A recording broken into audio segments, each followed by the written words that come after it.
Olá, estudantes de todo o Paraná, tudo bem? Meu nome é Andrei, estamos aqui para mais uma aula de Educação Física. Essa aula é de número 27 e nela abordaremos os cuidados com a saúde, a relação entre diabetes e exercício físico. Quero te lembrar para você fazer aquela atividade obrigatória lá no Google Classroom, em todas as disciplinas. Então você acessa a atividade, clica no primeiro link, resolve aquelas duas atividades e então a sua presença será computada. Então, quando falamos sobre diabetes e exercício físico, é importante termos em mente alguns aspectos relativos à diabetes, o que é a diabetes e pessoas diabéticas, como é que elas podem fazer exercício físico e se podem. Então, é isso que nós vamos ver na aula de hoje. No primeiro momento, vamos fazer uma revisão dos conteúdos vistos na aula anterior. Nós abordamos o emagrecimento como tema principal. E aí, quando falamos de emagrecimento, é importante considerar a consulta a profissionais. Então, nós falamos que a abordagem é multidisciplinar. Então, psicólogos, médicos, profissionais de educação física. Então, vários profissionais estão envolvidos quando nós falamos em emagrecimento saudável. Reeducação alimentar é importantíssima. Exercícios físicos. Então, a prática de exercícios físicos é um dos elementos fundamentais quando se pensa em emagrecimento, aliado à reeducação alimentar. E esses exercícios, como nós comentamos, é importante que sejam feitos da forma mais prazerosa possível. Então é importante que você procure uma atividade que você goste. E o sono adequado. Equilíbrio mental, considerando vários aspectos da vida, os aspectos sociais, psicológicos e assim por diante. É importante também pensar, quando eu vou iniciar a prática de exercícios físicos, eu devo considerar um profissional de confiança. Então, é importante que eu consulte um profissional que eu conheça e que eu tenha confiança, para que ele faça as orientações adequadas para a minha individualidade biológica. Presença de restrições, então é importante conhecer quais restrições nós temos, se temos, e então fazer os exercícios físicos de acordo com essas restrições. As atividades de interesse, então é importante fazer uma atividade que você goste. Disponibilidade de tempo, então, de acordo com o tempo que você tem disponível, é que o profissional vai organizar o seu treino. E os equipamentos necessários, então, dependendo da atividade na qual eu vou participar, eu vou precisar de equipamentos diferentes. Então, quais equipamentos serão necessários e quais deles serão realmente necessários? Isso que nós discutimos também e estamos discutindo já algumas aulas. E paciência. Então, quando falamos de emagrecimento, considerando vários profissionais que estarão envolvidos nesse processo, é importante que a pessoa tenha paciência, que ela siga as instruções e perceba que esse processo muitas vezes é lento para que ocorra de forma saudável. E aí nós trabalhamos uma questão. Quais fatores devem ser considerados quando o tema é emagrecimento saudável? E aí os pontos importantes, conforme nós comentamos, consultar profissionais, então a intervenção é multidisciplinar, reeducação alimentar, exercícios físicos, sono adequado e o equilíbrio mental. E aí nós chegamos à atividade de hoje. Então vamos iniciar a aula de hoje propriamente dita, tratando da relação entre o diabetes e o exercício físico com essa atividade. A prática regular de atividade física é indicada para diabéticos? Se sim, de que forma? Se não, por quê? Então vocês vão ter um tempo para pensar e responder.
Então, no final da aula, vamos retomar essa questão para discutir. Então, falando sobre o diabetes mellitus. Trouxe aqui um GIF para a gente pensar um pouquinho. Então, conforme aqui a abordagem em inglês, mas nós vamos acompanhar fazendo a tradução, observem. Você sente muita sede todo o tempo? Então você sente sede constantemente? Você sente que perde peso, perde massa corporal com frequência? Você sente vontade de fazer xixi com frequência? Então, esses aspectos devem ser considerados para quando eu posso pensar em estar com sintomas de diabetes. Então, esses pontos são pontos comuns e devem ser considerados. E a vista embaçada, a visão embaçada também é um outro sintoma. Então, o diabetes ele pode ser identificado por meio de um simples exame de sangue e é importante que se faça esse exame e que você cuide de você mesmo e das pessoas ao seu redor. Então, basicamente é isso que o GIF vem trazer para nós. Aí, a partir disso, eu trago uma imagem que nós já estamos discutindo há um tempo, para a gente relembrar. Então, vamos lá. Quando você se alimenta, a consequência é o aumento da taxa de glicose no sangue. Em função disso, o pâncreas ele vai liberar insulina. Essa insulina é que vai ser responsável por transportar e facilitar a entrada dessa glicose nas células. O principal órgão, então, que vai armazenar essa glicose é o fígado, na forma de glicogênio. Então, quando você é exposto a prática de atividade física ou a um jejum prolongado, o corpo vai liberar, então, no caso, o pâncreas vai liberar o hormônio que tem uma ação oposta à insulina, vai ser o glucagon. Com essa liberação, a taxa de glicose vai aumentar novamente no sangue, só que agora o processo é inverso. Então, essa glicose vai sair do fígado, onde ele está mais concentrado, e vai ser deslocado para as células. Isso quando existe a prática de atividade física com um jejum prolongado. Então, é importante relembrar essa ação da insulina e do glucagon. E aí, então, quando nós falamos de diabetes, o diabetes ele pode se apresentar de várias formas. Então, existe diabetes tipo 1, tipo 2, diabetes gestacional e outros tipos. Vamos focar no diabetes tipo 1 e tipo 2 e quais são os cuidados e a prescrição de exercícios físicos para pessoas que apresentam esse quadro. Então, a diabetes tipo 1 também é conhecido como insulino-dependente. Por quê? Porque o pâncreas da pessoa com diabetes tipo 1, ele não produz a insulina. Já o diabetes tipo 2, o pâncreas produz a insulina, porém, ela não é utilizada de forma satisfatória nas células. Então, a glicose, apesar de existir a produção da insulina, a glicose não vai chegar nas células para ser utilizada. Então, ponto em comum na diabetes, tanto tipo 1 quanto tipo 2, é que a glicose ela vai se elevar, a taxa de glicose no sangue vai se elevar. Por quê? Porque ela não consegue entrar nas células. E essa dificuldade de entrar nas células é que vai gerar uma série de transtornos para a vida de quem tem essa doença.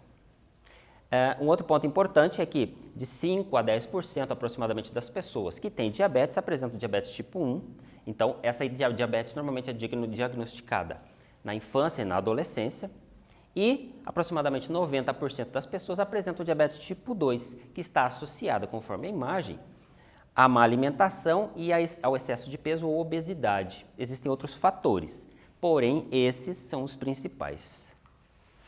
Então, falando da diabetes tipo 1, uma definição. Caracteriza-se como uma patologia autoimune causada pela destruição das células beta-pancreáticas, responsáveis pela produção de insulina. Esse quadro resulta na dependência ao longo da vida da administração do hormônio via exógena para a redução da hiperglicemia. Então, é um conceito que é abordado aqui por esses autores, Marçal et al. 2018, para mostrar o que é essa diabetes tipo 1, conforme foi explicado. E essa diabetes tipo 1, ela exige então a aplicação de insulina exógena.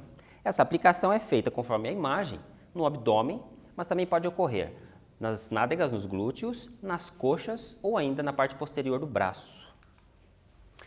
Chegamos a uma questão do Enem, ela caiu em 2012, me acompanhe. Uma pesquisa foi realizada com a intenção de conhecer o que as pessoas sabem sobre o diabetes. Nela, utilizou-se um questionário com 16 perguntas, respondidas pelas pessoas na entrada de estações de metrô de São Paulo. Os gráficos a seguir mostram, respectivamente, os percentuais de respostas dadas às seguintes perguntas do questionário. Você conhece alguém com diabetes? E, caso conheça, indique onde. Aqui nós temos, então, esses percentuais conforme foi apresentado lá na introdução da questão. E aqui nós temos, então, o percentual do número de entrevistados que conhecem pessoas diabéticas na escola é mais aproximado por letra A, 6%, letra B, 15%, letra C, 37%, letra D, 41% ou letra E, 52%. Vocês vão ter um tempo para fazer a leitura e para pensar em cada slide.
Então vamos lá conferir a sua resposta.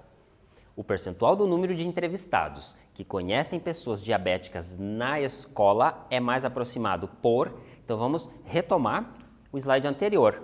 Então, 37% das pessoas responderam que sim, conhecem pessoas diabéticas. Dentro desses 37%, quantas pessoas estão na escola? 15%.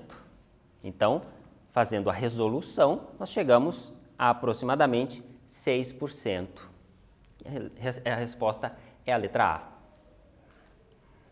Falando ainda do diabetes tipo 1, e agora fazendo a relação com a atividade física regular ou o exercício físico. Então, o exercício físico ou atividade física é sim recomendado para pessoas com diabetes, tanto tipo 1 quanto tipo 2. Vamos focar no primeiro momento na diabetes tipo 1. Então, o foco e recomendação é a atividade física aeróbia. Então, nós já tratamos desse assunto, atividades aeróbias e anaeróbias nas aulas anteriores. Então, quem tiver dúvida pode consultar. Atividade física aeróbica, intensidade moderada a vigorosa, entre 55% e 90% da frequência cardíaca máxima. Essa frequência cardíaca também já foi tratada em aulas anteriores. 3 a 5 vezes por semana. A sessão de treino de 20 a 60 minutos. Aquecimento de 5 a 10 minutos. Flexibilidade também de 5 a 10 minutos. E pelo menos 2 vezes na semana, fortalecimento muscular. Então, observem que existe aqui a indicação, a recomendação, tanto de atividade aeróbia quanto de fortalecimento muscular. E é importante frisar que quem vai dizer qual é a melhor proporção de tempo, de quantidade e enfim, desses elementos no treino é o profissional de educação física. E aí falamos sobre hipoglicemia. Então, a taxa de glicose no sangue ela vai estar abaixo do que é adequado para você. Então, é a hipoglicemia. Ela ocorre por hiperinsulinização exógena, pré-exercício aeróbico, pela taxa inadequada de insulina ou glucagon ou pelo aumento da sensibilidade à insulina. O que isso quer dizer? Então, essa hipoglicemia, essa hiperinsulinização exógena, pré-exercício, acontece quando ocorre uma aplicação de uma quantidade de insulina muito alta no momento anterior à realização de atividade física aeróbia. Taxa inadequada de insulina ou glucagon, então existe uma desregulagem, digamos assim, né, nesses hormônios e pelo aumento da sensibilidade à insulina.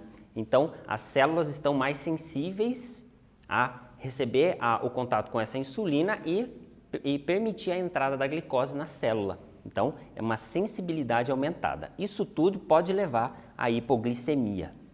E os sintomas: fraqueza, tontura, tremor, sonolência, sudorese, fome, confusão ou agressividade. Então é importante ficar atento a esses pontos.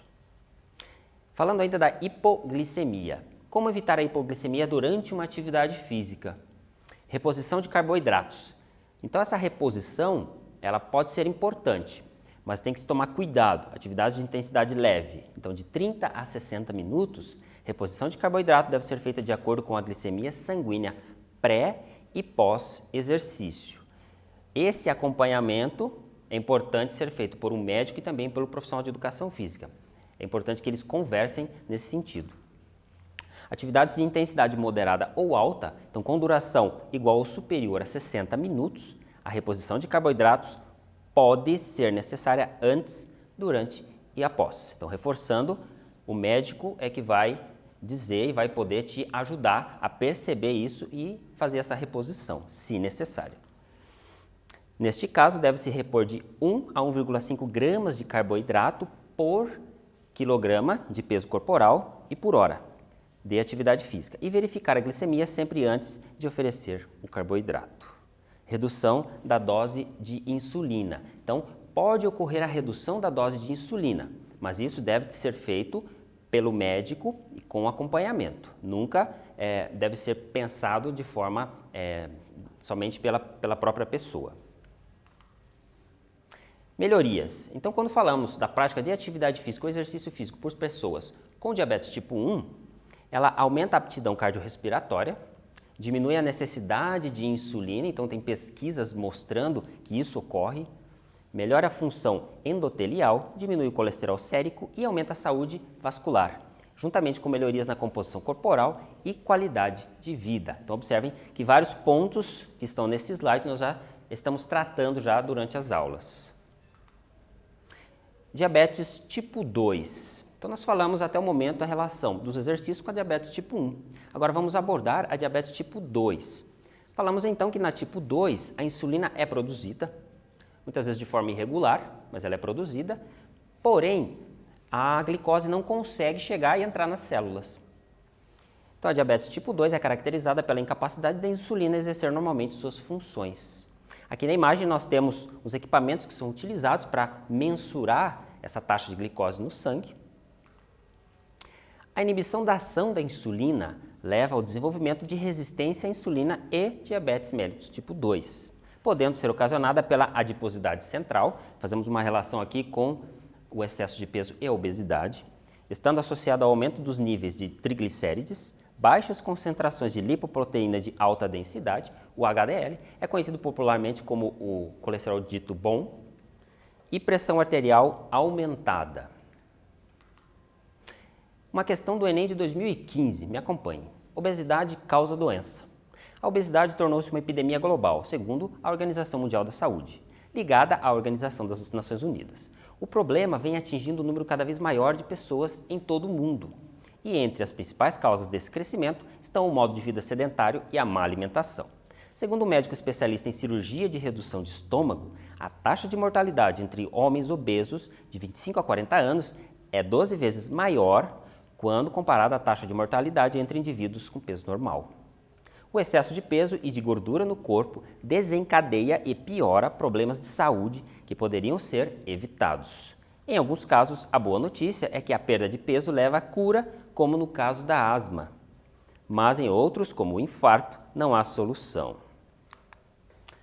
O texto apresenta uma reflexão sobre saúde e aponta o excesso de peso e de gordura corporal dos indivíduos como um problema, relacionando-o ao, letra A, padrão estético, pois o modelo de beleza dominante na sociedade requer corpos magros. Letra B, equilíbrio psíquico da população, pois esse quadro interfere na autoestima das pessoas. Letra C, quadro clínico da população, pois a obesidade é um fator de risco para o surgimento de diversas doenças crônicas. Letra D, preconceito contra a pessoa obesa, pois ela sofre discriminação em diversos espaços sociais. Ou letra E, desempenho na realização das atividades cotidianas, pois a obesidade interfere na performance. Um tempo para pensar e responder.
Vamos lá conferir a sua resposta.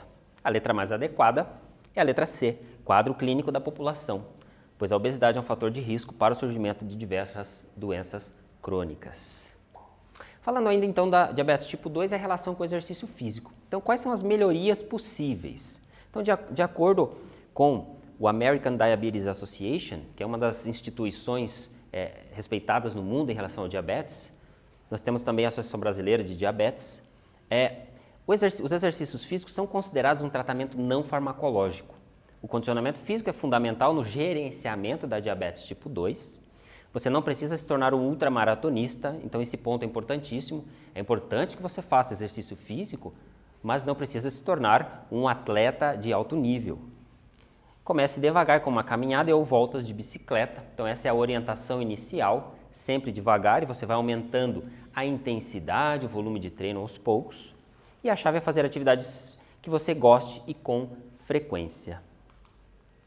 Falando ainda das melhorias, os exercícios recomendados são aqueles de característica aeróbia, como caminhar, nadar, correr, andar de bicicleta e etc.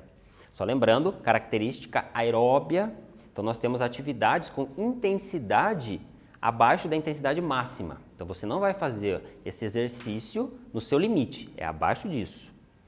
Frequência de 3 a 4 vezes semanais e duração de 20 a 60 minutos. O profissional é que vai te ajudar a organizar esse treino. E aí a atividade física regular ou o exercício físico. Então, a busca pela saúde deve ser o foco e as adequações corporais aos padrões de beleza vigentes, como nós discutimos já em aulas anteriores, deve ser repensada. Então, quando falamos da relação entre exercício físico e diabetes, é importante que a pessoa busque a saúde. Então, o completo bem-estar corporal, físico e mental. Retornamos àquela atividade.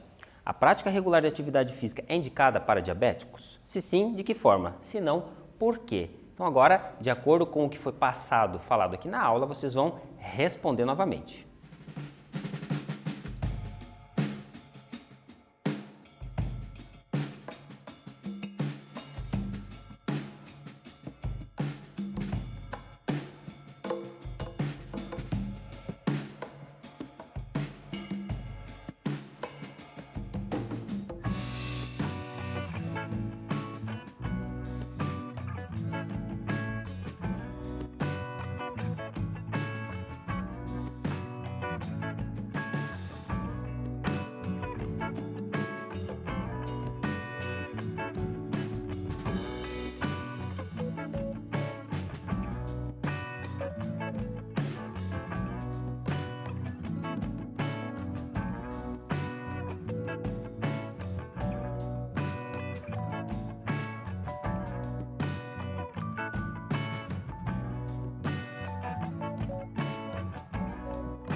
Vamos lá então conferir a sua resposta. Então, a prática regular de atividade física é indicada para diabéticos? Então, a resposta é sim. De que forma? Então, tanto diabetes tipo 1 quanto tipo 2, nós comentamos que a recomendação é atividade física predominantemente aeróbia. Intensidade moderada vigorosa, 55 a 90% da frequência cardíaca máxima durante o treino, 3 a 5 vezes por semana, tempo de cada sessão de 20 a 60 minutos, fortalecimento muscular aliado à atividade física aeróbia, então pode ser um treino de musculação e outros tipos de treino também. Comece devagar com uma caminhada e ou voltas de bicicleta, como foi dito, e a chave é fazer atividades que você goste e com frequência. Então é importante que o diabético faça exercício físico, porém é importante considerar esses aspectos aqui quando for fazer essa atividade. Então, consultar um profissional, primeiramente um médico com o diagnóstico, e depois o profissional de educação física para prescrever esse treino para você da forma mais adequada, considerando a sua individualidade biológica. Aqui estão as referências utilizadas, então alguns artigos científicos, é importante que vocês consultem, eles estão disponíveis na internet. Eu agradeço a sua atenção, espero ter contribuído com seus conhecimentos e até uma próxima oportunidade. Tchau, tchau.